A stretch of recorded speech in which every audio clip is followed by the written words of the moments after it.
The music at the Plaza Hotel's Christmas gala swelled like it was celebrating something holy, but for Marley Whitford it felt like a cruel joke. Golden lights shimmered across the ballroom, catching on the decorated trees, on the crystal glasses, on the diamonds worn by New York's elite. She stood at the edge of it all, one hand instinctively curled over her lower stomach, shielding a truth she had barely begun to accept herself. Before she could breathe, her husband Grant appeared beside her, impeccable suit, perfect hair, and eyes colder than the December wind outside. "Come with me," he whispered, gripping her wrist. Not a request, a command. He dragged her across the ballroom, past guests who pretended not to stare. He pushed open a private door, leading them into a dim VIP lounge.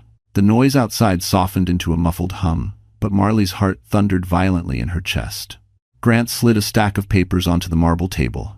"Divorce papers. Sign them. Tonight," he said, before the announcement. Marley blinked, stunned. "Tonight? Grant, this isn't why would." He cut her off. "Because you're becoming a problem. You and whatever this is." His eyes flicked to her stomach. "My promotion depends on a clean public image. I don't need a wife who drags me down." Her breath caught, the words slicing through her like glass. She had given him everything, years of love, loyalty, sacrifice, and now he wanted to erase her like she was a stain on his tuxedo. "Grant, please, not here, not tonight." "You'll sign," he said evenly, "or I'll make your life harder than you can imagine." Her hands trembled as she picked up the pen. Tears blurred her vision as she pressed it to paper, signing away her marriage inside a room filled with tinsel and champagne-scented air. When she rose to leave, a small ultrasound photo slipped from her coat pocket and fluttered to the floor unnoticed. Marley stepped back into the crowded ballroom, the lights blinding, the music suffocating. She didn't see the man who bent to pick up the fallen ultrasound, the man whose expression shifted sharply the moment he recognized Grant's name printed at the top. The man was Rowan Blake, the CEO Grant feared most, and he had just discovered Marley's devastating secret. Marley Whitford had spent most of her 28 years believing that love, real love, was something you protected with patience, gentleness, and sacrifice. She didn't grow up with much, just a small rental house in Ohio, a mother who worked double shifts, and a hand-me-down iPhone she used to sketch event layouts on. But she did grow up knowing how to give, how to care, how to make beauty out of nothing. When she moved to New York at 23, carrying 2 suitcases and a dream of designing luxury events, she thought the city might swallow her whole. But she hustled late nights, crafting digital mock-ups on a used MacBook Air, walking miles through Manhattan to shadow senior planners for free. Living on cheap noodles and hope, slowly, painfully, she carved a place for herself in a world of crystal chandeliers and black-tie galas. That was where she met Grant. He'd walked into a charity reception she was designing, all polished confidence and impossible charm. He complimented the lighting, the floral symmetry, even the velvet ribbon she tied around the VIP menus. No man had ever noticed the details like that. Marley had felt seen, truly seen, for the first time. Their romance moved fast. Too fast. But she was young, hungry for stability, and dazzled by the way he treated her like she belonged in those marble rooms. The marriage swept her into a life she had once only set as backgrounds on her phone: dinners on Park Avenue, weekend drives in Grant's Mercedes, holiday trips to the Hamptons. She tried to be the wife he deserved, supportive, warm, endlessly patient. She ironed his shirts before board meetings, packed him lunches when he worked late, and rearranged her schedule so she could attend his corporate functions. And for a while, he softened. He laughed more. He held her hand in public. He even talked about wanting a family someday. But someday never came.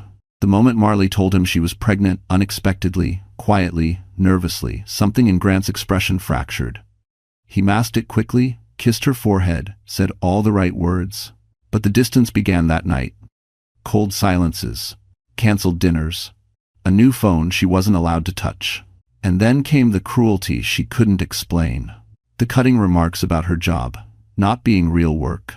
The way he started calling her dramatic when she mentioned feeling alone. The comments about how a baby would complicate everything. Marley tried to hold on. She reminded herself of his early warmth, convinced herself stress was changing him. She blamed her hormones, the city pace, anything other than the truth she wasn't ready to face. But even then, even in her deepest denial, she sensed the shift, and she feared it. Because beneath Grant's handsome exterior was a man who valued power more than people, reputation more than marriage, control more than compassion. She just never imagined he would throw away their vows in a single night, much less at a Christmas gala filled with cameras, colleagues, and the very people who once praised their so-called perfect union. Now, standing alone after signing her marriage away, Marley felt the weight of every sacrifice she ever made pressing against her ribs. The city outside sparkled like a promise she no longer believed in. Her future felt fragile, uncertain, terrifying. What she didn't know, what she couldn't know, was that someone in that ballroom had been watching her long before tonight. Someone who remembered her face from a moment she'd forgotten. Someone who had just found her ultrasound and felt something shift inside him. Someone who was about to change the trajectory of her life forever. The Plaza Hotel at Christmas didn't just glow, it radiated wealth. Light spilled from the massive chandeliers like liquid gold, gleaming across polished marble floors that had witnessed a century of American royalty. Outside, Manhattan snow drifted in slow, dreamy spirals, settling on the horse-drawn carriages waiting along Fifth Avenue. Inside, the ballroom was a symphony of excess. Ice sculptures taller than grown men, champagne fountains spilling over crystal tears, and musicians performing carols on violins worth more than Marley's entire yearly income. This was the world Grant Whitford belonged to, not Marley. She always tried her best to blend in. She wore a simple satin gown in deep emerald, elegant but modest among the couture gowns swirling through the room. She clutched a borrowed clutch. She stood with the posture of someone trying not to take up space. Her eyes were tired, the kind of tired that makeup couldn't hide. She looked like she didn't belong because she didn't. Grant never tried to hide it. Tonight was supposed to be his crowning moment. The Whitford Capitol Christmas Gala was attended by senators, CEOs, media giants, and investors who owned half of Manhattan. For most people, attending this event was a privilege. For Grant, it was an arena, a stage where he performed a version of himself polished to perfection. Marley watched him from the corner of the room, feeling the sting of invisibility. Even before the divorce papers, he had barely acknowledged her tonight. When guests greeted them, Grant would step forward to shake hands, leaving Marley behind like a decorative fixture.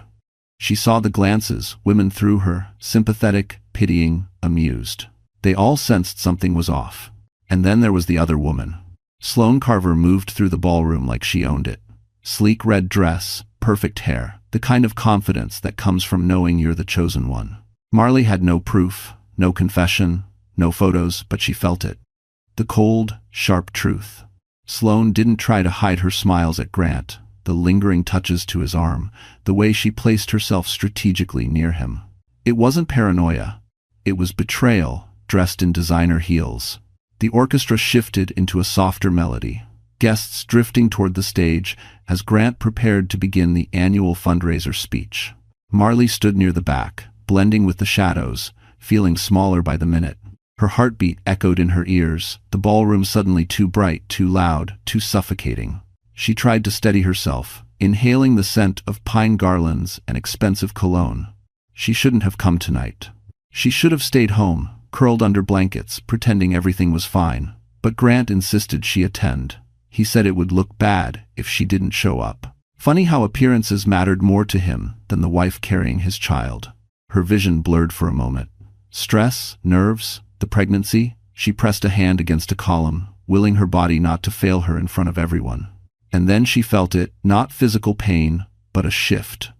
An awareness. Someone was watching her, but not with disdain, not with pity, with recognition. Across the ballroom, Rowan Blake stood near the bar, tall and composed in a charcoal suit. The CEO whose shadow intimidated half the men in the room. A man Grant hoped to impress. A man Grant feared. He was holding something in his hand. A small folded piece of glossy paper. Her ultrasound. And he was walking toward her with purpose. Yet Rowan wasn't the only one moving in her direction. Grant had just spotted them, and his face had turned a dangerous shade of white. Grant Whitford had perfected the art of appearing like a man everyone should admire. In public, he radiated confidence, sharp suit, polished charm, the kind of presence that commanded attention the moment he entered a room. People didn't just respect him, they envied him. He had risen quickly in Whitford capital, charming shareholders, negotiating multi-million-dollar deals, and presenting himself as the polished future of the company.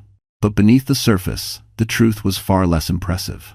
Behind the marble lobbies and power lunches, Grant was a man driven by insecurity so deep it could swallow him whole. His success relied on image. Every detail, every headline, every whisper in Manhattan's elite circles needed to paint him as untouchable. And Marley? She was supposed to be the ornament that completed that perfect picture. Beautiful, quiet, devoted, convenient, except she had done something deeply inconvenient. She had gotten pregnant. Grant never wanted a child. Not because he feared responsibility, but because he feared exposure. A baby meant unpredictability, questions, scrutiny. And scrutiny was the one thing he couldn't afford, not with the internal audit quietly circling around Whitford capital. Not with the whispers that someone was funneling charity funds into offshore accounts. Not with his own signature dangerously close to being discovered in places it shouldn't be. If anyone found out Marley was pregnant, it would destroy the persona he had built. Investors wanted stability, not a CFO with a distracted family life. Not someone facing a potential scandal. So the solution, in his mind, was simple. Remove her from the picture before she caused irreversible damage. That was why he forced her into the VIP lounge earlier. That was why he shoved divorce papers at her without hesitation.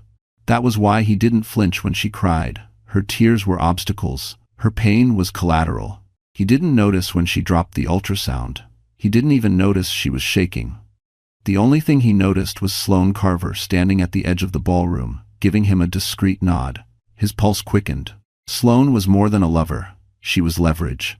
She had helped him craft the narrative of the perfect executive, had coached him on how to charm the board, had helped him bury smaller mistakes along the way. But Sloane had her own agenda. She always did. Grant didn't see Rowan Blake yet. His eyes were locked on Sloane. She gave a subtle flick of her wrist signal. Confirmation. Assurance that tonight's plan would unfold exactly as they designed. Grant straightened his tuxedo, pulling his shoulders back, preparing to deliver the keynote speech that would secure his bid for CEO. Then his gaze drifted, and he froze. There, across the ballroom, stood Rowan Blake, powerful, calculating, with a reputation for dismantling empires that annoyed him. Rowan held something between his fingers.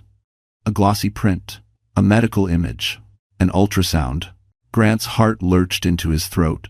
No, no, no, not that, not him. He stepped forward, weaving quickly through guests, ignoring greetings, ignoring Sloane calling after him. He couldn't let Rowan speak to Marley. He couldn't let Rowan see her crying. He couldn't let Rowan connect anything, especially not her pregnancy, with him. Because if Rowan knew, everything Grant had built would collapse before dessert was served. Grant quickened his pace, nearly shoving a waiter aside. Rowan reached Marley first. And then Marley looked up, eyes red, breaths unsteady, as Rowan gently handed her the ultrasound and said something Grant couldn't hear. But Sloane could. She had moved closer, lips parting in shock, because Rowan wasn't just holding the ultrasound. He was holding the one secret Grant never intended anyone to uncover. And the look on Rowan's face said he had already put the pieces together. And Grant was about to pay for it. Marley had imagined heartbreak before, quiet, private, something you grieved behind closed doors. But nothing prepared her for the kind that unfolded under chandeliers worth more than her entire yearly salary. The plaza's ballroom buzzed with laughter as guests gathered near the stage, unaware that her world had just shattered in a small, dim lounge only steps away. And now, the humiliation was about to multiply. Rowan Blake stood beside her, the ultrasound still in his hand, his expression unreadable but undeniably concerned. He spoke softly, his voice carrying just enough warmth to make her throat tighten. "You dropped this," he said. "You shouldn't be alone right now." Before Marley could respond, a voice carved through the music like a blade. "There you are, Grant." He pushed through the crowd, the mask of the charming executive slipping into something darker. Several heads turned. Even among the elite, the tension was impossible to miss. Marley instinctively stepped back. Rowan shifted closer, subtle, but enough to show he wasn't walking away. Grant ignored Rowan at first. grabbing Marley's wrist with a grip far too tight for a public place. "What are you doing?" he hissed. "Do you want to ruin everything?" Her breath caught. "Grant, you're hurting me." "Then stop making a scene." A few people looked over. Grant smiled tightly, pretending everything was fine, pretending his wife's pain was an inconvenience rather than the result of his cruelty. Rowan's voice dropped a note, lower, calm, firm, dangerous. "Let go of her." Grant turned slowly, as if realizing only now who he was standing beside. His expression flickered: shock, irritation, fear. "This is a private matter." Rowan didn't blink. "Not when you're manhandling your wife at a charity event." End quote. The word wife landed like a slap, reminding Grant and everyone within earshot that Marley still held a title he couldn't erase with a single signature. Grant released her, but only to adjust his cuffs, pretending he hadn't been caught. "You're misunderstanding. Marley gets emotional." Rowan looked at Marley with an expression that suggested he didn't buy a word of it. Grant reached for the ultrasound, trying to snatch it from Rowan's hand. "That's mine." Rowan didn't move. "It belongs to her." Something crackled in the air, gossip instincts awakening among the wealthy onlookers, cameras subtly lifting, whispers starting to ripple. Grant's smile twisted. "If you think this means anything, it doesn't." She signed the papers. "We're done." The words hit Marley like cold water. Her chest tightened, breath shortening. She hadn't realized anyone could say something that cruel so casually. Rowan's eyes sharpened. "You forced her." Grant scoffed. She agreed. "She knows what's best. A baby would only complicate my future, and frankly," he lowered his voice, "but not enough. We don't even know if it's mine." The room went silent. Marley's vision blurred. The humiliation was total, brutal, public. Her knees weakened, and she swayed, one hand gripping the nearest chair for balance. Rowan caught her arm gently. "That's enough." But Grant wasn't finished. If she wants attention so badly, she should at least admit the truth. He didn't get to finish, because at that exact moment, the ballroom lights dimmed, a spotlight hit the stage, and Sloane Carver stepped up to the microphone, wearing a smile that meant disaster. And in her hand was a phone open to the very video Grant prayed would never see the light of day.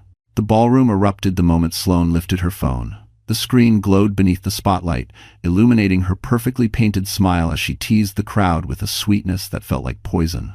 "Ladies and gentlemen," she purred, "before our beloved CFO gives his keynote, I thought you should see something interesting." Gasps rippled through the room. Grant lunged forward, panic finally ripping through his polished mask. "Sloane, don't." His voice cracked, low and frantic. But Sloane wasn't listening. She had never listened to anyone but herself.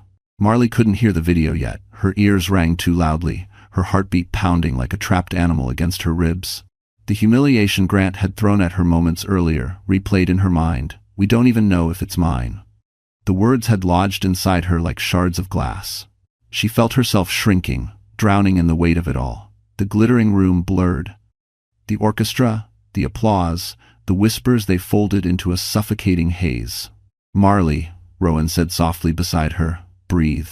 But she couldn't. Her lungs refused to open.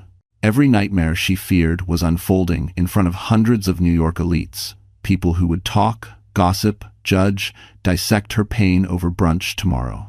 She felt eyes piercing her back, some pitying, some curious, some cruelly entertained.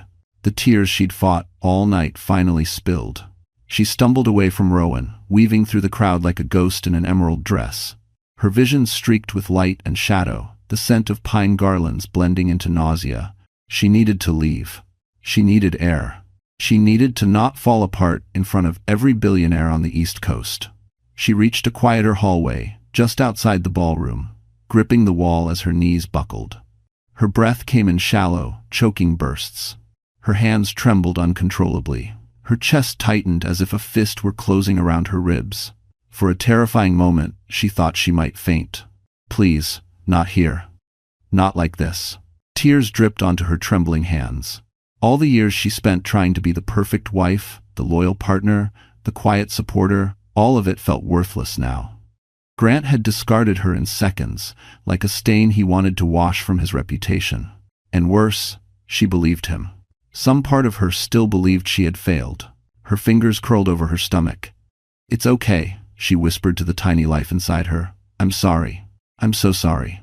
She wasn't sure how long she sat there, folded against the wall, shaking. Time felt disconnected, broken. Guests drifted in the distance, the music rising again as if nothing catastrophic were happening just steps away. She didn't know if she had the strength to stand.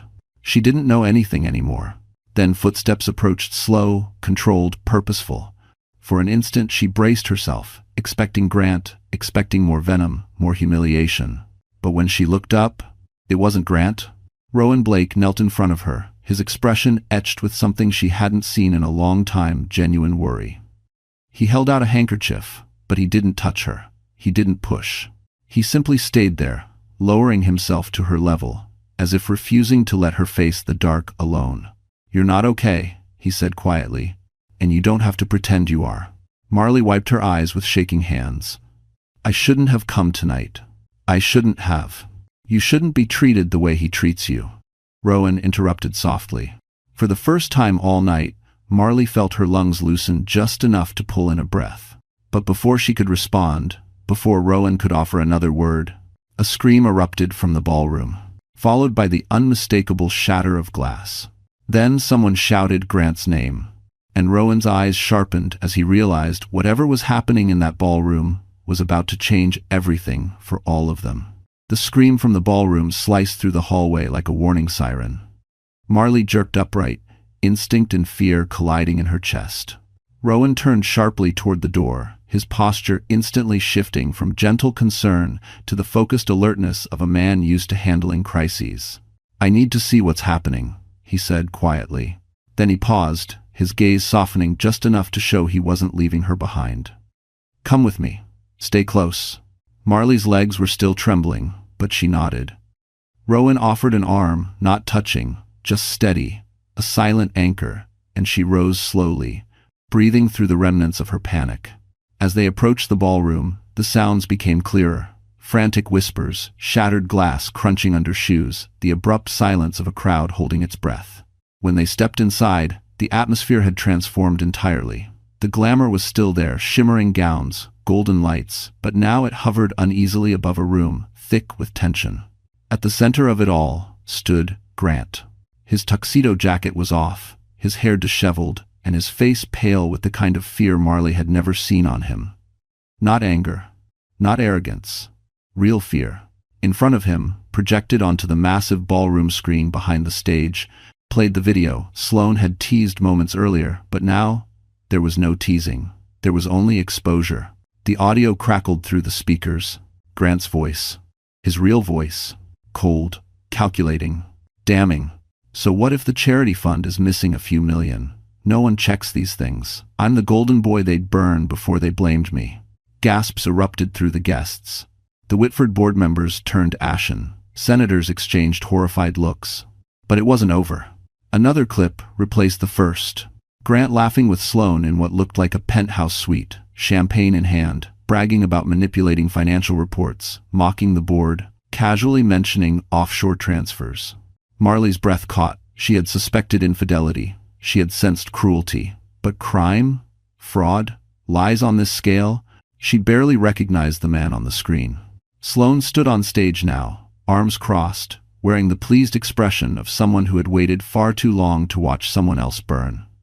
She didn't look at Grant. She didn't need to. She owned the moment. Grant lunged toward her, face twisted with rage. You set me up, you. Security blocked him before he could reach her. Cameras flashed. People whispered.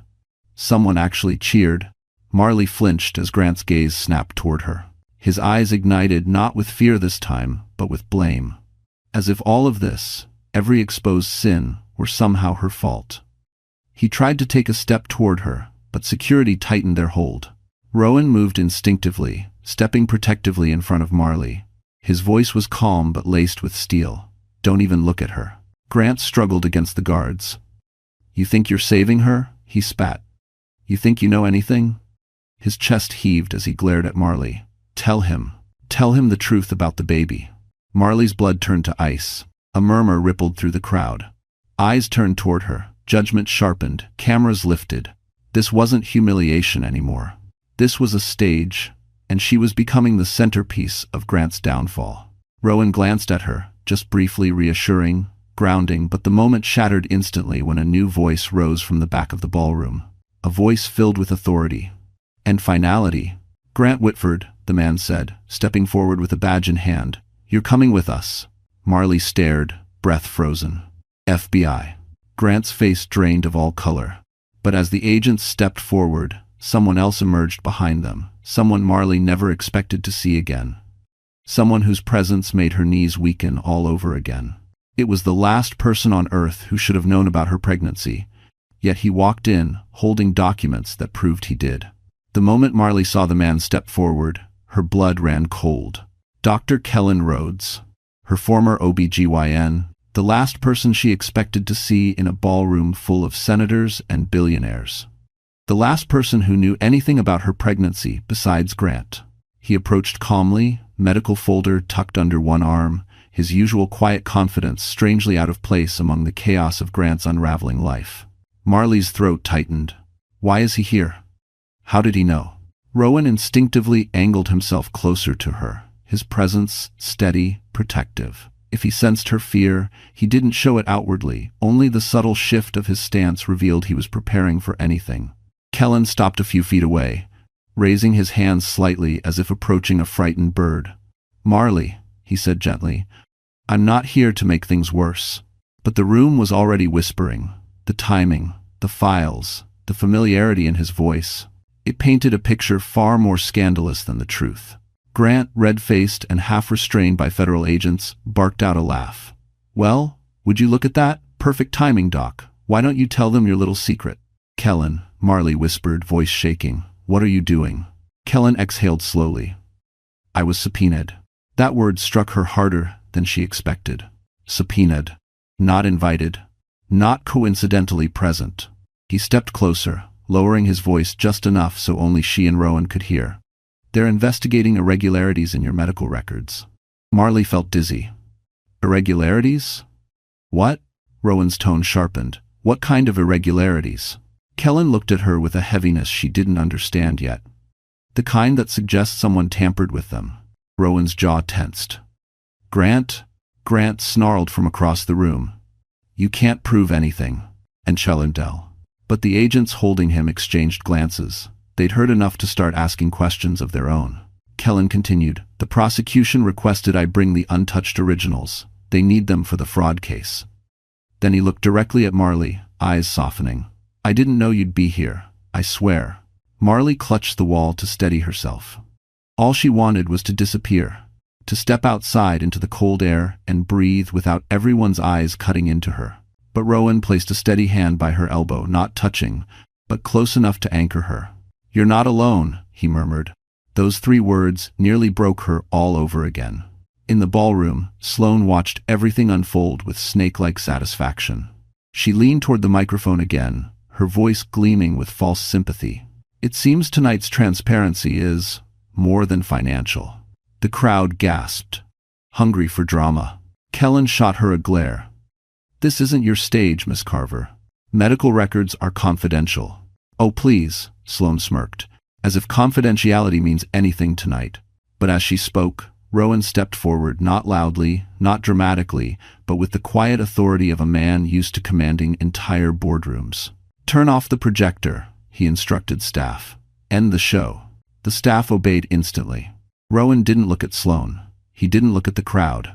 He looked only at Marley, whose trembling hands he finally reached for slowly, carefully, like one wrong move might shatter her. "You need to get out of here," he said gently. "Come with me." Before Marley could respond, one of the FBI agents holding Grant spoke up. "Ma'am, we'll need you to answer some questions regarding your husband's activities." The ballroom went silent again.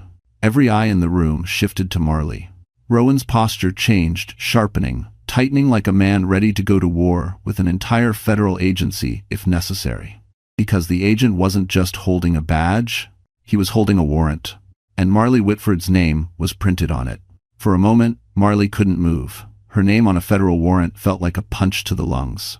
She stared at the paper in the agent's hand, her thoughts scattering like broken glass. The humiliation she'd endured tonight was crushing enough, but now she was being dragged into Grant's crimes? she whispered, barely audible. I didn't do anything.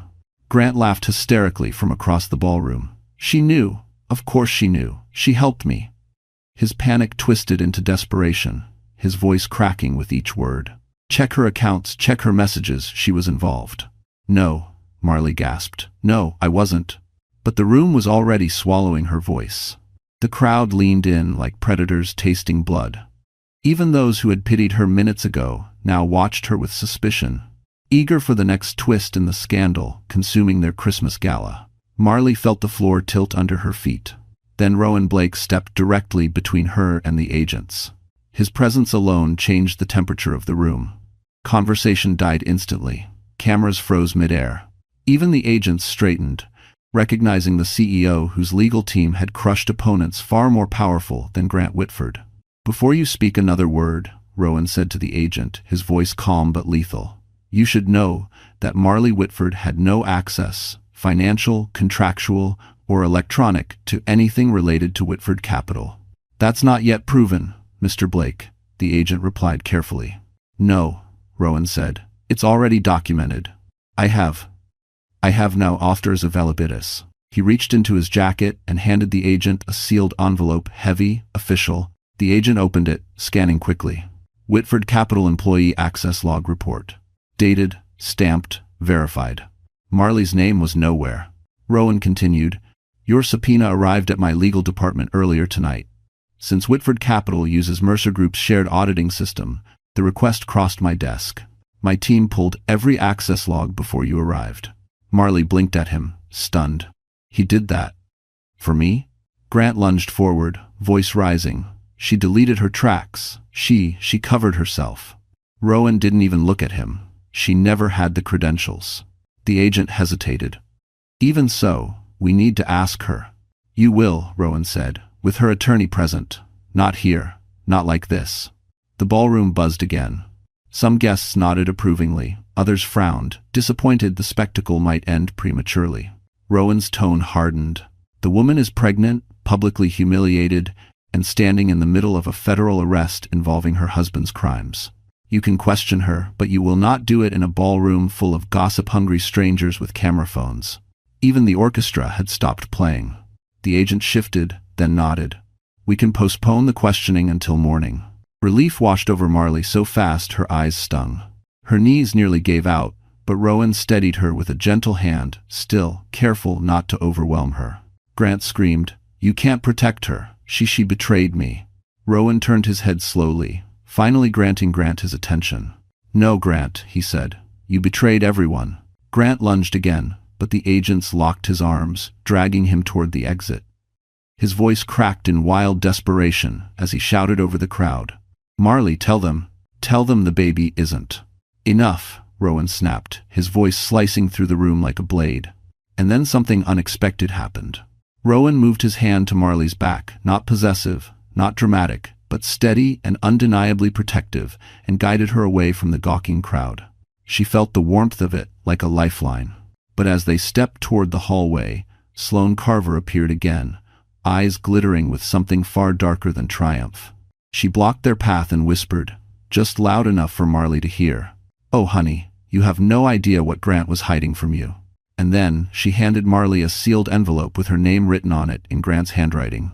Marley stared at the envelope in her hands, as if it were a live wire.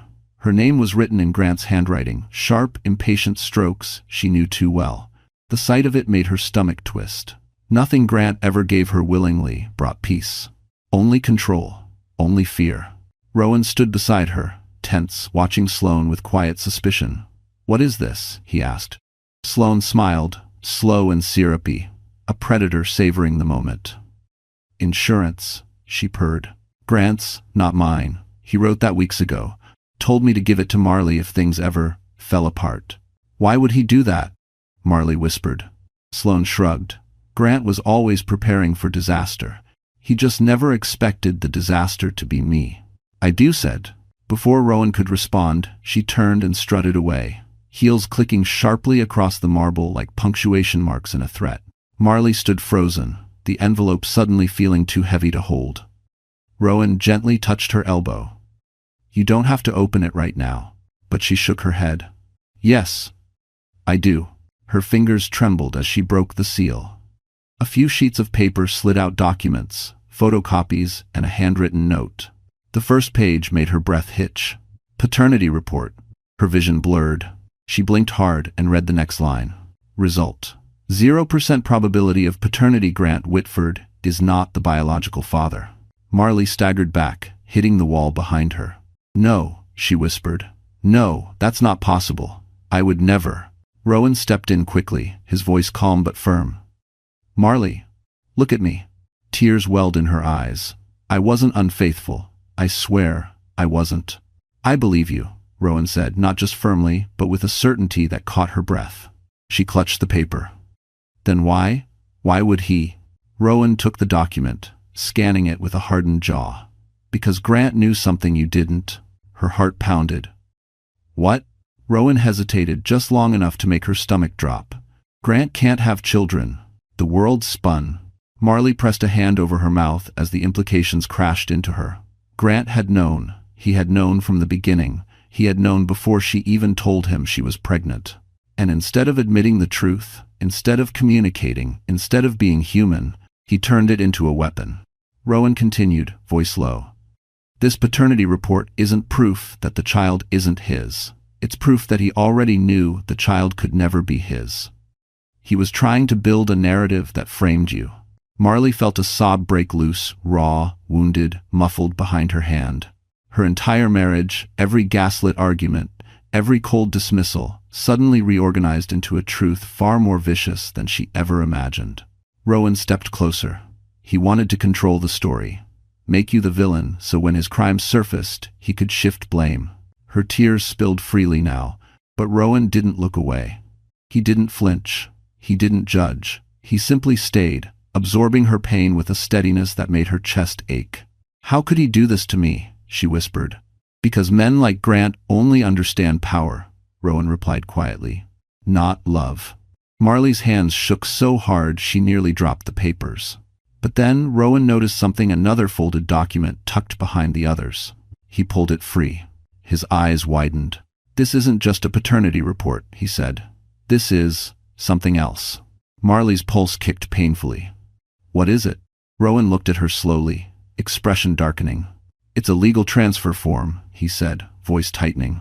If signed, it would put you at the center of Grant's financial crimes. This document was his escape plan. Marley's heart stopped. But he never filed it, Rowan added, because he needed your signature. A cold realization crawled up Marley's spine. Grant didn't want a divorce. He wanted a scapegoat. Before she could speak, another voice echoed from the ballroom entrance, stern, cold, unmistakably official. Marley Whitford, we need to speak with you again. Immediately. And to Stoas. And this time, the agents weren't alone. They had someone with them who could destroy everything Marley had left. Marley's breath froze as the agents approached again, 3 this time, not 2. And between them walked a woman in a navy suit with a steel posture and eyes that scanned like lasers. Assistant U.S. Attorney Dana Kessler. A name Marley knew only from news headlines, the kind tied to takedowns of corrupt CEOs and political giants. Rowan straightened instinctively beside Marley, as if preparing for battle all over again. Mrs. Whitford, Kessler said, her voice crisp. We need clarification regarding documents found in your husband's possession. You are not under arrest, but your cooperation is necessary. Marley's throat constricted. I already answered what I could. We've reviewed new evidence, Kessler replied, glancing pointedly at the envelope still trembling in Marley's hands. And we must ensure you were not complicit. Rowan stepped forward, tone controlled but unyielding.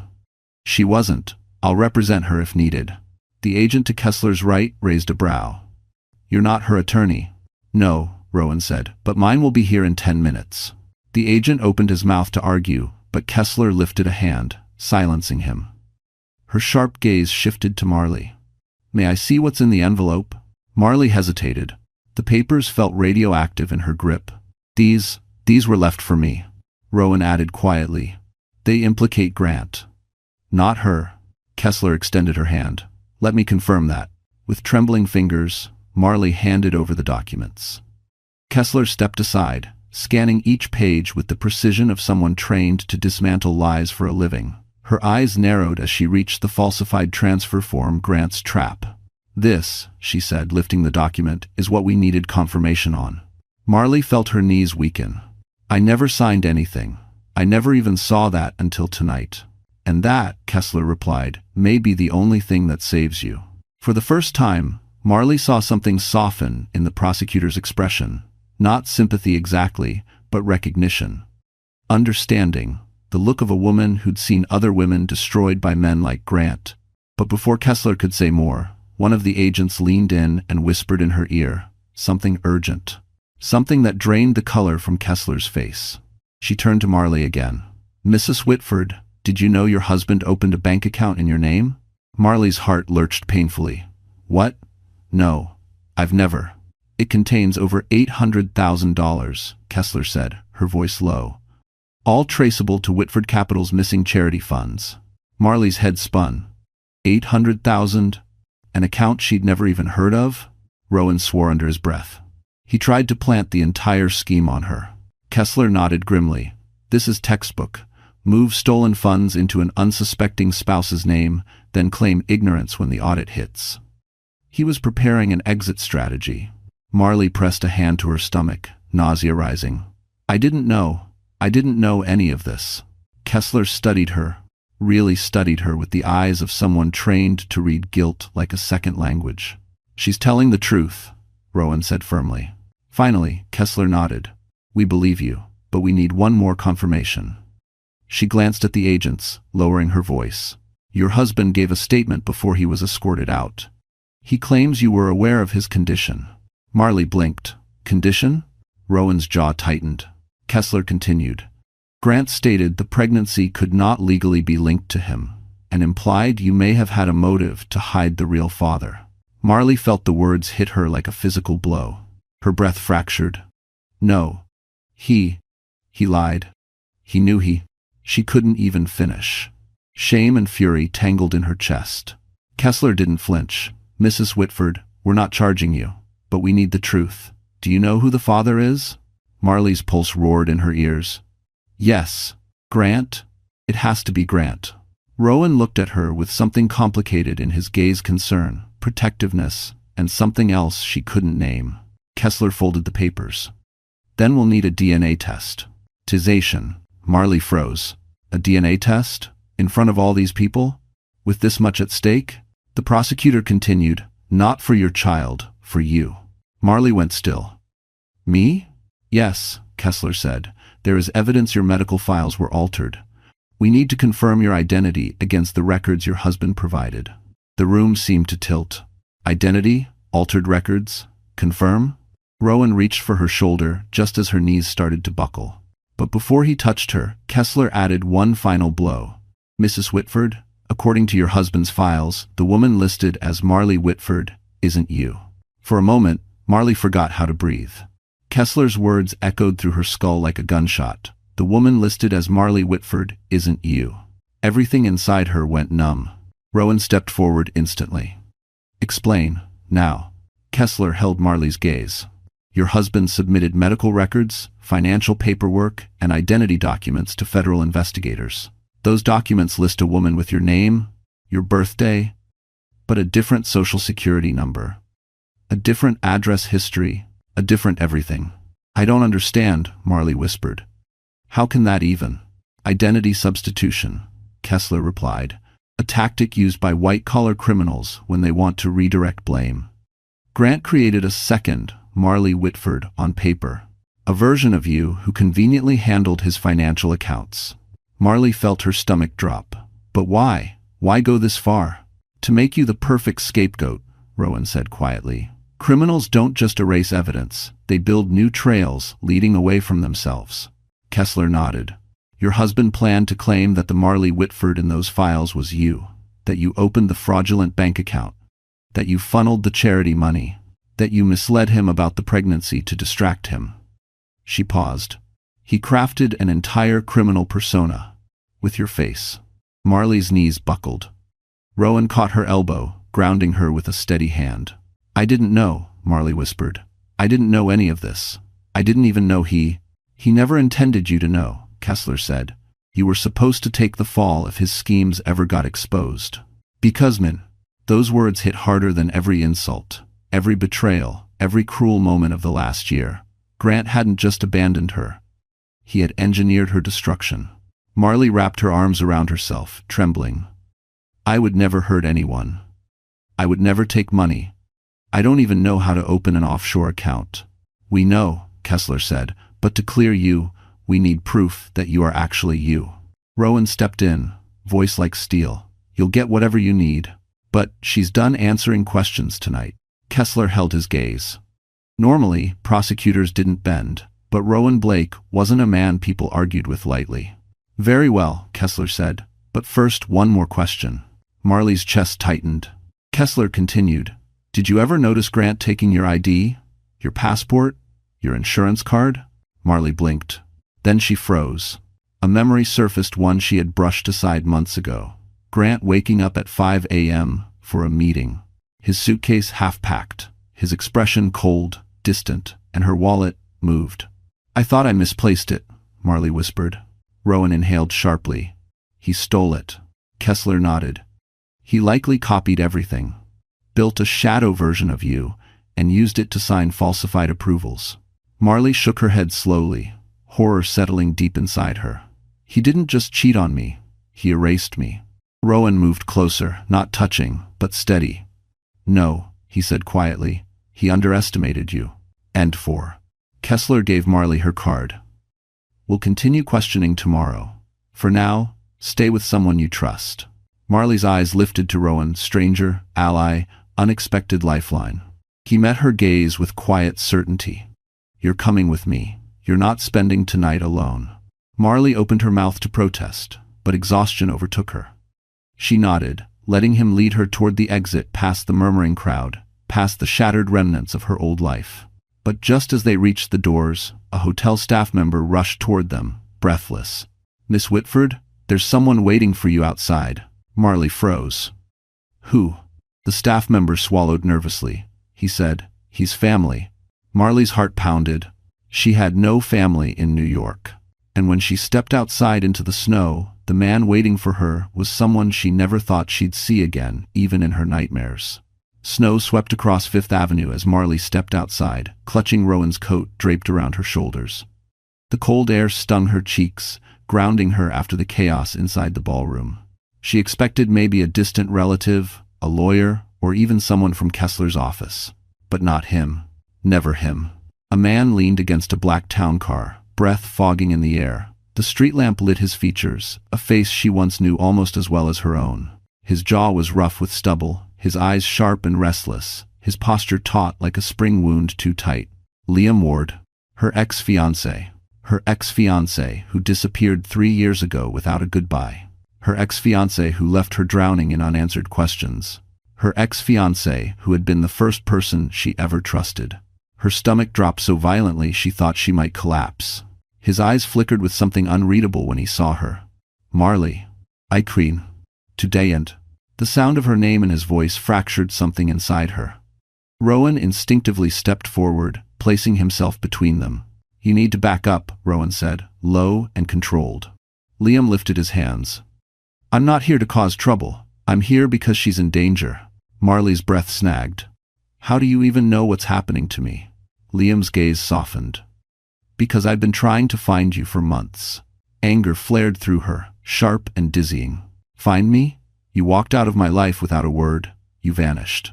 His expression twisted with regret. Because Grant made me disappear. Rowan stiffened. Explain. Now. Liam exhaled, hands shaking slightly. 3 years ago, Grant approached me, told me to end things with Marley, said she deserved someone who could advance her future, not a former foster kid turned struggling contractor. Marley felt her world tilt. Grant? What? That's impossible. If actual. He threatened my business, Liam continued quietly. Then my safety, then yours. His voice cracked. I believed him, so I left to keep you safe. Marley stared at him, her pulse roaring in her ears. Could that be true? Grant controlling, manipulating even then? Her chest tightened painfully. Why now? She whispered. Why come back now, after everything? Because I found something, Liam said. Something about your identity. Something worse than what the FBI knows. After these, Rowan narrowed his eyes. What did you find? Liam looked at Marley with a mixture of fear and apology. Your birth records. The originals. Marley froze. What about them? They don't match anything Grant submitted to the government. Her breath hitched. What are you saying? I'm saying, Liam replied slowly, that Grant didn't just steal your identity to create a criminal version of you. His voice dropped to a whisper. He was trying to erase the real you altogether. It's volition. Marley felt every bone in her body go cold. Rowan stepped closer, voice lethal. How much do you know? Enough to know Marley's life was rewritten 2 years ago, Liam said. Her employment history, her insurance accounts, even her driver's license renewal. Everything was altered in systems I shouldn't have been able to access. Marley's hands trembled violently. Why would he do that to me? Why erase who I am? Liam's jaw tightened. Because Grant didn't want a wife. He wanted a liability he could control. A wave of nausea surged up Marley's throat. Grant's cruelty had been deeper, wider, more calculated than she ever imagined. But Liam wasn't finished. He pulled a folded paper from his jacket and held it out. I came to warn you, he said. Because Grant's plan isn't just about fraud, or the pregnancy, or even you. Rowan took the paper first, scanning it. His face darkened instantly. Marley, he said, voice dropping, this isn't just identity manipulation. Marley swallowed hard. What is it? Rowan looked at her slowly, eyes filled with something closer to dread than anger. It's a death certificate. Marley's vision blurred. Whose? Rowan exhaled, steadying her shoulders as her knees wobbled.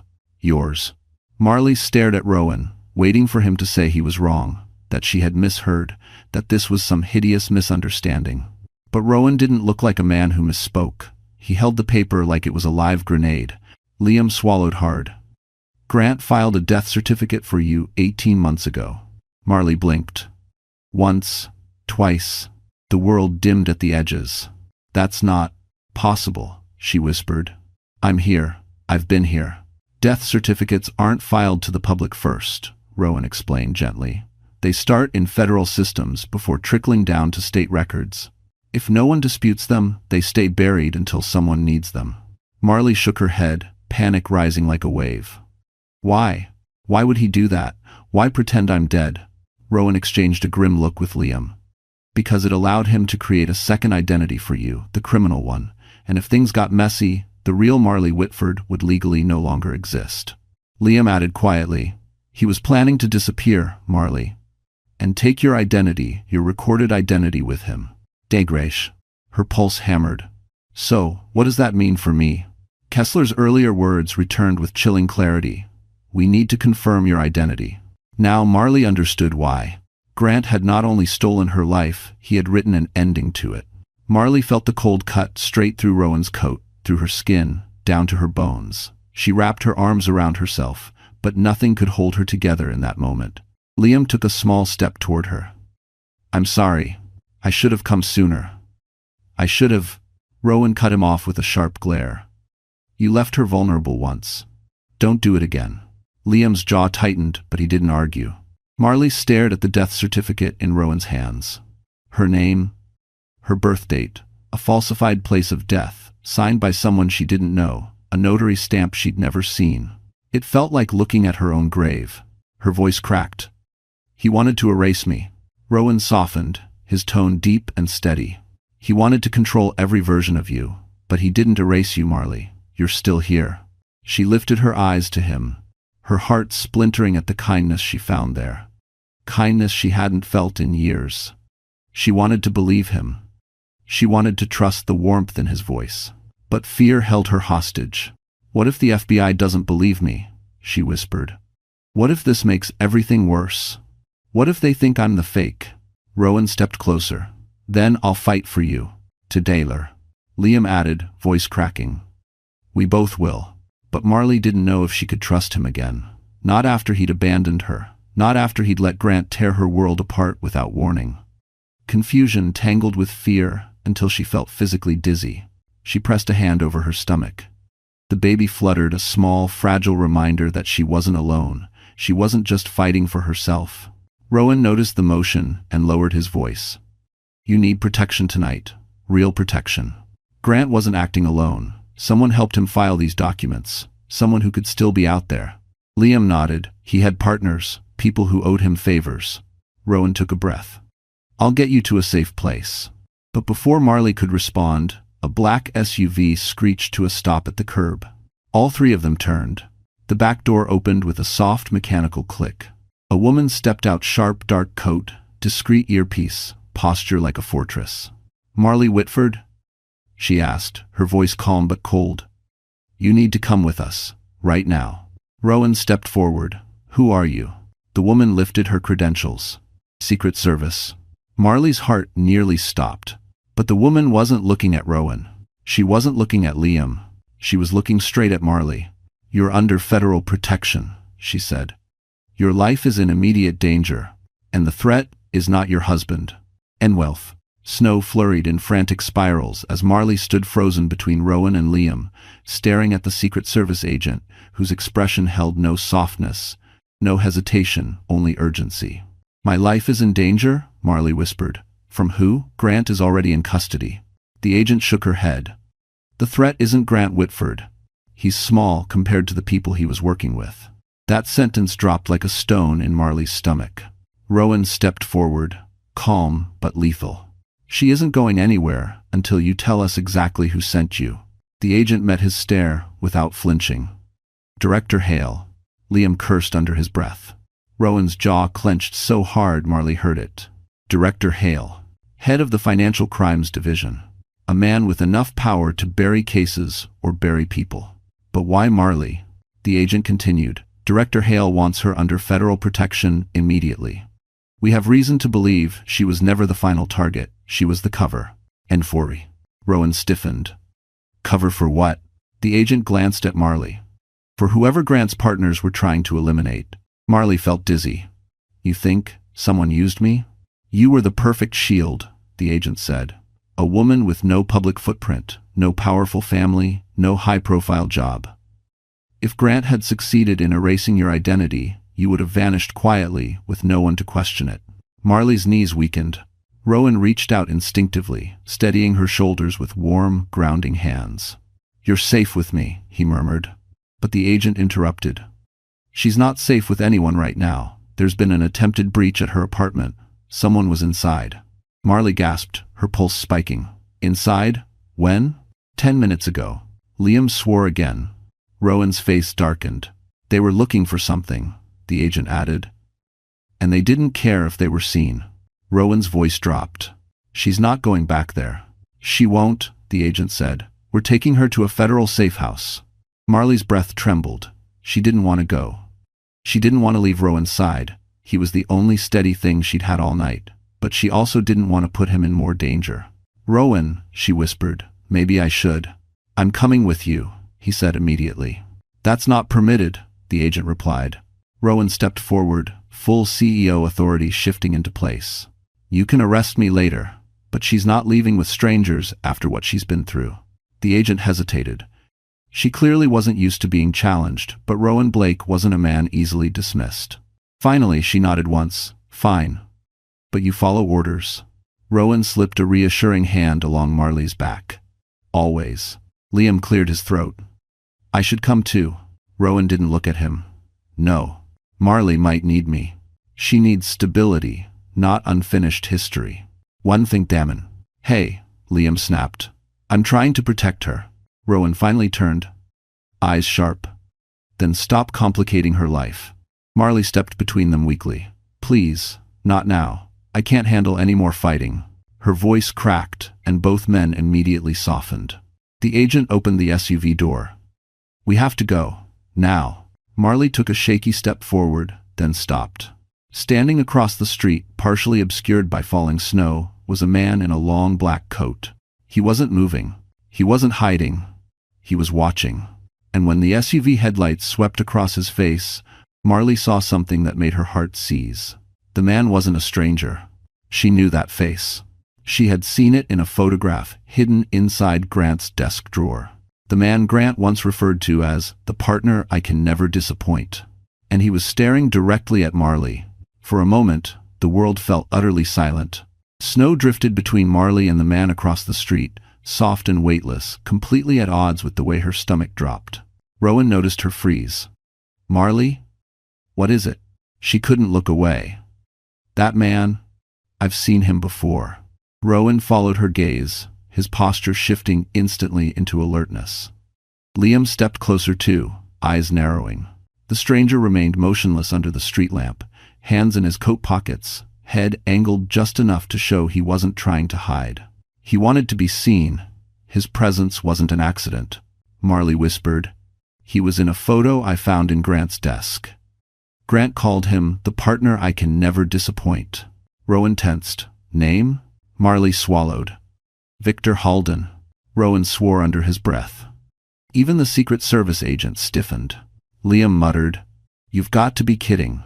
That man's involved?" The agent stepped forward immediately, speaking into her earpiece. "This is Agent Torres, confirming visual on Victor Halden, possible connection to ongoing white-collar organized crime. Requesting immediate backup." But Victor didn't run. He didn't hide. He simply smiled. A small, chilling smile that told Marley he already expected them to react this way. Rowan stepped slightly in front of her, shielding her from Victor's line of sight.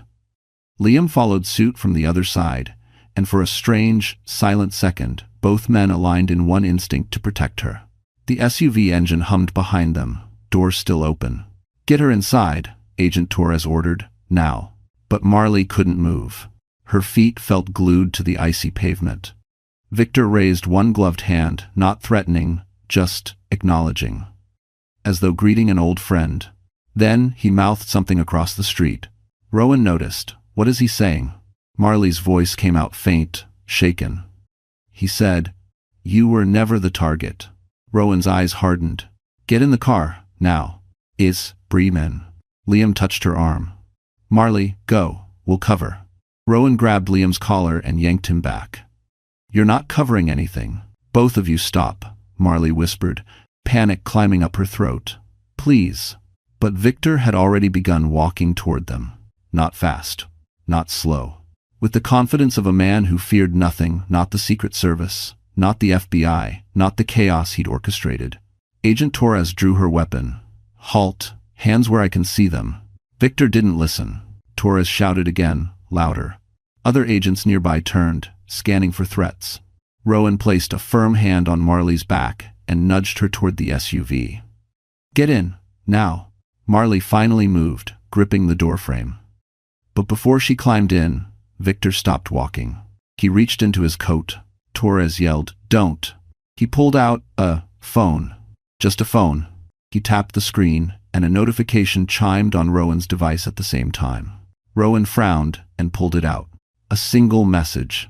From an unknown number. Rowan's face drained of color. Marley whispered, "What does it say?" Rowan looked at her, fear flickering in his eyes for the first time that night. "It says, check her medical records, the real ones." Her heart slammed against her ribs. Then, another message popped up. Rowan's breath caught. "No." "What?" Marley begged. "What is it?" Rowan turned the screen so she could see. A photo of her ultrasound. One she had never taken. Dated 8 months earlier. But she was only 3 months pregnant. Liam swore violently. Torres grabbed Marley's arm before she collapsed. Rowan whispered, voice shaking with something darker than fear. "Marley." Victor saying, "This pregnancy didn't start when you think it did." The snowfall thickened, swallowing the streetlights in a soft white haze. But Marley felt none of the winter cold. Her entire body burned with confusion, horror, disbelief. She stared at the photo on Rowan's phone, her name, her date of birth, her patient ID, and an ultrasound image dated 8 months earlier. 8 months. But she was only 3 months pregnant. Her voice cracked. "That's not mine. That's not my baby." Rowan nodded slowly, jaw tight. "I know, but Victor wants you to believe otherwise." "No." Marley clutched her stomach instinctively, panic rising like a tidal wave. "Why would someone fabricate this? Why me?" Rowan took a step closer, lowering his voice. "Because it gives leverage. If someone can alter your pregnancy records, they can alter anything about your life." Liam muttered. "Grant didn't have the resources for this. But Victor, he does." Agent Torres tightened her grip on Marley's arm. We need to leave. Now, the longer we stand out here, the more exposed we are. But Marley couldn't move. Her legs felt like stone, her lungs tight. If they changed my pregnancy records, what else did they change? Rowan hesitated. And that hesitation chilled her more than the snow. Rowan. Her voice trembled. Tell me. He pressed his lips together, then finally admitted, your OBGYN records show 2 pregnancies, not 1. Marley's heart stopped. That's impossible. Kellen Rhodes had always told her this was her first. He never mentioned anything else. There were no symptoms, no memories, no medical history suggesting otherwise. Liam whispered. They erased the first one. Torres nodded grimly. Likely to cover whatever they were planning. If Grant and Victor had a blueprint involving you, removing any medical records that didn't fit the narrative would be the first step. Marley's throat burned. Removed? Why? Why erase something so huge? Rowan looked at her with an expression full of sorrow she didn't understand. Because the first pregnancy wasn't supposed to survive on paper. And the second one, he touched her gently between her shoulder blades, was supposed to replace it. I don't understand, Marley cried. Why me? Why would they do this to me? Torres answered. Because you were the perfect victim. Marley shook her head violently. No, I won't believe that. I won't believe my life was rewritten twice. Behind them, Victor remained motionless across the street, watching the unraveling like a spectator at a show he'd orchestrated himself. Torres shouted again, weapons still trained on him. Backup is 3 minutes out, don't move. Victor lifted his phone, tapped again. Another notification hit Rowan's screen. This time, a message. Ask her about the night she doesn't remember. Marley staggered back. What night? What is he talking about? Rowan grabbed her shoulders gently, steadying her. He's manipulating you. Don't let him. But then Liam's face changed. His eyes widened with recognition. Horror. Regret? Marley froze. Liam? What do you know? He didn't answer immediately. He looked at her with the expression of a man who'd run from something too long and could no longer escape it. Marley, he whispered, there was a night, one you don't remember, because you were drugged. The world tilted violently. Rowan's grip tightened. Drugged? By who? Liam swallowed. By someone Grant hired 2 years ago, the same night your identity records changed. Pieces, SS. 2 says, SS. Marley felt the scream rising in her throat, but it never reached her lips. Because Victor finally spoke, his voice calm, cold, and clear across the snowy street. Tell her the truth, Liam. Torres shouted, shut up. But Victor ignored her, eyes locked on Marley. You weren't the only one drugged that night, he said. Liam flinched. Marley's heart cracked open. Ask Liam, Victor continued. Who was with you when you conceived the first pregnancy? Dizziness. The snowstorm blurred the world into white streaks, but Marley saw everything with painful clarity. Liam's face draining of color, Rowan stepping closer with quiet fury, Agent Torres tightening her grip on her weapon, and Victor Halden watching with the confidence of a man who already knew the ending of the story. Marley's voice trembled. Liam. What is he talking about? What night? Liam swallowed hard, breathing fast, like someone drowning in guilt. Marley, I never wanted you to find out like this. Rowan snapped. Find out what, Liam? Liam closed his eyes. 2 years ago, Grant invited me to a dinner, said he wanted to clear the air, that he regretted pushing me out of your life. He let out a shaking breath. I shouldn't have gone, but I missed you. I wanted closure. Marley stared at him, stunned. You saw Grant? Behind my back? Yes, Liam whispered. And that night, he switched our drinks. I remember feeling off heavy, groggy. The next thing I knew, hours had passed. Rowan's jaw tightened. You were drugged. Liam nodded. Shame burned across his face. When I woke up, I was in a hotel suite, and Marley's chest constricted as cold terror crawled down her spine. Rowan stepped in front of her. Stop. Choose your next words carefully. Liam looked directly at Marley, eyes glassy with remorse. You were there too. Unconscious. Marley felt the ground tilt beneath her. No, she whispered. No, I was never.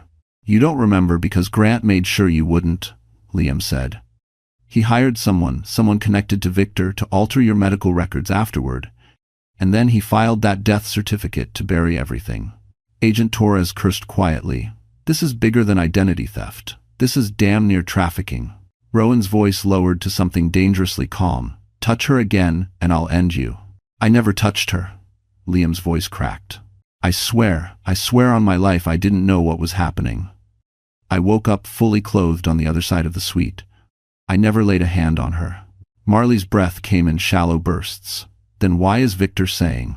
Because, Liam said, voice breaking, the first pregnancy wasn't between you and Grant, but it wasn't between us either.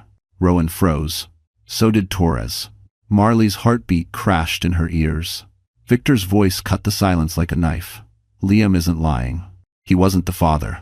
Marley stared at Victor, horror and confusion twisting her insides. Then who? Victor smiled. That depends. Which version of you are we talking about? Rowan snapped. Torres, call for backup now. But Victor raised his hands slightly, not in surrender, but in amusement. Relax. I'm not here to harm her. I'm here because she's owed the truth. Marley's entire body trembled. Tell me, right now, what happened to me that night? Victor stepped forward exactly 1 pace, enough for the snow to reveal the sharp lines of his face. That night, he said calmly, Grant sold someone access to you. Marley's stomach heaved. No, Rowan breathed, voice raw with rage. Don't you dare, Victor continued, but the buyer backed out. And Grant panicked. The deal collapsed, and someone else stepped in to clean the mess. Marley felt faint. Who stepped in? Victor's smile widened, cold as ice. The same person who paid to erase your identity. The same person who made sure you'd never remember the truth. Torres raised her weapon, shouting, Stop talking. But Victor didn't stop. His eyes locked on Marley with terrifying certainty. Marley, he said softly, the man who rewrote your life wasn't Grant. The world held its breath. It was someone you trust right now. Exartu. Thank you for watching. Marley felt her pulse roaring in her ears, drowning out the traffic, the wind, the sirens approaching in the distance. Someone she trusts. That sentence hollowed her from the inside out. She looked instinctively to Rowan, solid, unshaken, jaw clenched in fury, and then to Liam, who stood rigid, regret dripping from every line of his body. No, Marley whispered. No, I don't believe you. Victor's eyes glittered. You will. Thank you. Rowan stepped forward, putting himself squarely between Marley and Victor. Say one more word to her, and you won't leave this sidewalk standing. But Victor wasn't intimidated. He tilted his head, studying Rowan with unsettling calm. Funny. You're so protective of her. Yet you never told her your connection to Grant. Marley froze. What connection? Rowan didn't move, didn't blink, but something flickered in his eyes. Something Marley had never seen in him. Doubt. Liam stepped closer to her. Marley, listen, Rowan isn't your enemy. But Victor chuckled softly. Isn't he? Tell her, Mr. Blake. Tell her why you knew so much about Grant's access logs. About the financial trails. About her medical files. Rowan's silence was too loud. Marley felt the first crack of fear open in her chest. Rowan, what is he talking about? Rowan finally spoke, voice low. Controlled. Painful. Before Grant married you, Whitford Capital tried to merge with Mercer Group. My company. He swallowed hard. Grant sabotaged the deal. Cost us millions. So yes, I've been tracking his movements for years, but not you. Never you. Victor smirked. Half a truth. How noble. Marley shook her head. Rowan wouldn't hurt me. Oh? And yet he erased your identity. Rowan spun toward Victor. That's a lie. But Victor only raised his brows. Is it? Marley, ask him this. How did Mercer Group get access to your medical records before the FBI did? Rowan's eyes widened. Marley's breath hitched. Rowan? I requested them, Rowan finally admitted. After you collapsed, after Grant humiliated you, I needed to know if you were safe, if the pregnancy was compromised. Victor clapped slowly, mocking. And through that request, you triggered the audit that exposed her identity discrepancies. The same audit Grant relied on to finalize her erasure. Marley felt cold all over. Rowan, did you help him? Rowan stepped toward her immediately, his voice breaking. No, Marley, look at me. I was trying to protect you. Victor's voice sliced the air again. Protect her? Or control the narrative before Grant's crimes destroyed your company's ties to his? Rowan flinched just slightly, but enough to send a shard of fear through Marley's spine. Liam snapped, Marley, don't listen to him. Victor plays with truth like a weapon. And, das Comrade. But he didn't lie about the night I was drugged, Marley whispered. He didn't lie about the death certificate. Liam fell silent. Torres shouted into her radio, back up in 30 seconds, prepare to detain Victor Halden. But Victor didn't run, didn't hide. He simply smiled at Marley, soft and chilling. You want the truth? He asked. The real truth? Ask Rowan where he was the night your first pregnancy disappeared. Rowan's breath caught. Marley felt the ground vanish beneath her. Rowan? His face changed pain, guilt, and something darker, tightening his expression. Marley, he said, voice breaking for the first time, you need to trust me. Victor is twisting everything. But Victor took one step backward into the shadows, just as backup vehicles screeched onto the street. The truth is coming, he said calmly. And when it does, his eyes locked onto Marley's. You'll learn who truly tried to save you and who tried to own you. Torres shouted, hands up, now. Two. Victor lifted his hands slowly. But his last words cut through the chaos like a blade. Ask Rowan why he was the first person notified when your identity was erased. Sirens painted the snow blue and red as federal agents swarmed the street. Victor Halden was forced face down against the hood of a cruiser, wrists cuffed behind him. But even then, with boots pressing into his spine and an agent reading him his rights, Victor smiled up at Marley slow, knowing, poisonous. Marley turned away. She couldn't bear to look at the man who'd treated her life like a chess piece. Agent Torres approached. He's done. We have enough to connect Victor to multiple identity operations. You're safe now. But safety still felt distant, foggy, fragile, because Victor's last accusation lingered in the air. Ask Rowan why he was the first person notified when your identity was erased. Marley turned to Rowan. The man who had protected her, fought for her, stood between her and danger without hesitation. The man whose presence had become a strange, unexpected refuge. Rowan, she whispered, tell me the truth. Why were you notified? He inhaled, slow and pained. Because I put a monitor on your records. Marley's stomach twisted. Why? Because after our company's deal fell apart, Rowan said, voice low, Grant tried to get close to every executive who voted against him, including me. He used you, Marley. He talked about you. He bragged about controlling every woman in his life. Something about the way he spoke, it bothered me. I didn't know you then, but I didn't trust him. He paused. So I flagged your name, just in case. Marley swallowed. Just in case. What? In case he hurt you. The world seemed to stop. Rowan continued, voice barely above a breath. I didn't erase your identity. I didn't know what he planned. But the moment the flag triggered, I knew you were in danger. Liam exhaled shakily. He's telling the truth, Marley. Agent Torres added, we verified timestamps. Rowan's alert went off hours after Grant filed the false death certificate. Marley pressed a trembling hand to her mouth. The fear that had nearly consumed her cracked, splintered, then collapsed under something gentler. Relief. Rowan stepped closer. I should have told you earlier, but I didn't want to overwhelm you. And I didn't want you to think I was watching you for the wrong reasons. Marley's voice wavered. Then why were you watching me? Rowan's eyes softened in a way that made her heart stutter. Because the first time I saw you 3 years ago at an event you designed, you saved a collapsing stage with nothing but a rope in your bare hands. You didn't panic. You didn't care who was watching. You just helped. I never forgot that. Her breath caught. You remembered me. I remembered everything. Before she could respond, Torres approached again. Marley, Victor, and Grant's records match. You were targeted because you were easy to isolate, but you're cleared, completely. She smiled, rare and sincere. You're free. The word free felt unreal. Grant was facing decades in prison. Victor was going away for life. Her real name was restored in every federal system. Rowan held out a steady hand. Let me take you somewhere warm. Somewhere safe.